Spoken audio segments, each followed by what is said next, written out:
Hi guys, welcome back to our channel Priya Chandu vlogs. ఇంకా మన channel ఎవరైతే ఫస్ట్ టైం చూస్తున్నారో తప్పకుండా లైక్, షేర్ అండ్ సబ్స్క్రైబ్ చేసుకోండి. ఇంకా మేమైతే ఇప్పుడు కోడిగుడ్డు వెల్లుల్లి కారం అయితే చేస్తున్నాము. దానికైతే మేము గుడ్లను అయితే ఫస్ట్ ఉడకబెడుతున్నామండి. మేమైతే 7 గుడ్లను తీసుకున్నాము. వాటిని వాటర్ వేసి అలాగే సాల్ట్ కొంచెం వేసుకొని ఎగ్స్ని అయితే ఫస్ట్ ఉడకబెట్టేస్తున్నాము.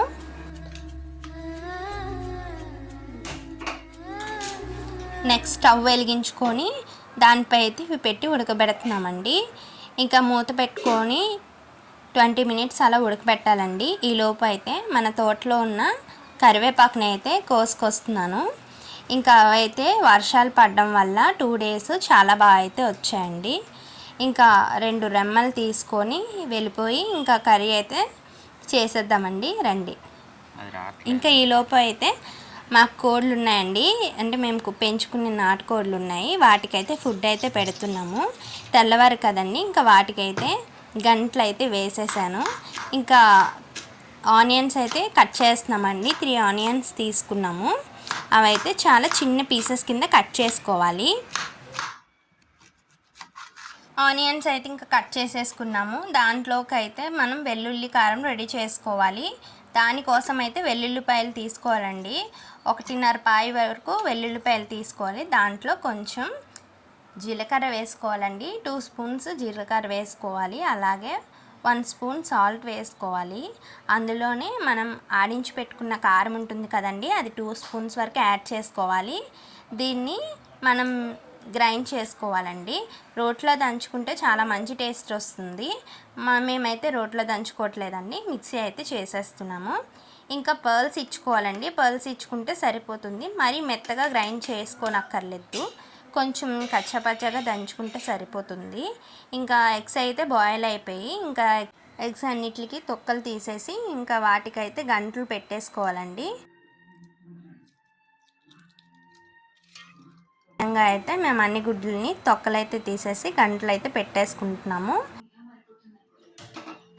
మళ్ళీ స్టవ్ అయితే వెలిగించుకొని కళాయి పెట్టుకొని ఫ్రైకి సరిపడా ఆయిల్ వేసుకోవాలండి. మాకైతే 2 స్పూన్స్ వరకు ఆయిల్ పడింది. 2 to 3 స్పూన్స్ వరకు ఆయిల్ వేసుకోవాలి.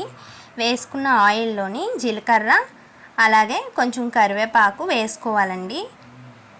ఇంకా కరివేపాకు బాగా వేగిపోయాక ముందుగుంట కట్ చేసి పెట్టుకున్న ఆనియన్స్ అయితే వేసుకోవాలండి. ఇంకా ఆనియన్స్ అయితే కలర్ చేంజ్ అయ్యే వరకు ఫ్రై చేయాలండి. ఇంకా వాటిలోకి అయితే మనం ముందుగుంట ప్రిపేర్ చేసుకున్న వెల్లుల్లి కారాన్ని అయితే యాడ్ చేసుకోవాలి. ఇంకా మొత్తాన్ని కలిసేటట్లు కలుపుకోవాలండి. ఇంకా మూత పెట్టేసి దగ్గరగా వేగనివ్వాలండి. 5 to 10 మినిట్స్ అలా మూత పెట్టి మగ్గనిచ్చాక అందులోని ఈ ఎగ్స్ అనేవి వేసేసుకోవాలండి.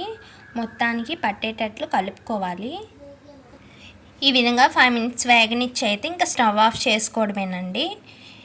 ఇలా ప్రిపేర్ చేసుకుని వెల్లుల్లి కారాన్ని అయితే నేను టేస్ట్ చూసి చెప్తానండి ఏ విధంగా ఉన్నదో.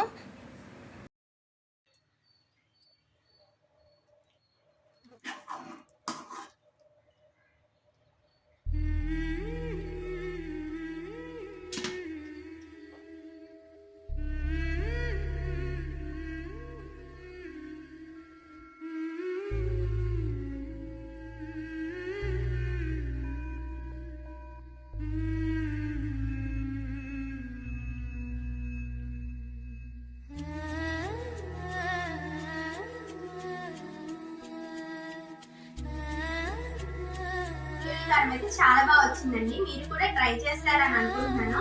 మన ఛానల్ని కొత్తగా చూసినట్లయితే ఎవరైనా సబ్స్క్రైబ్ చేసుకోండి. Please subscribe Priya Chandu vlogs. Bye friends.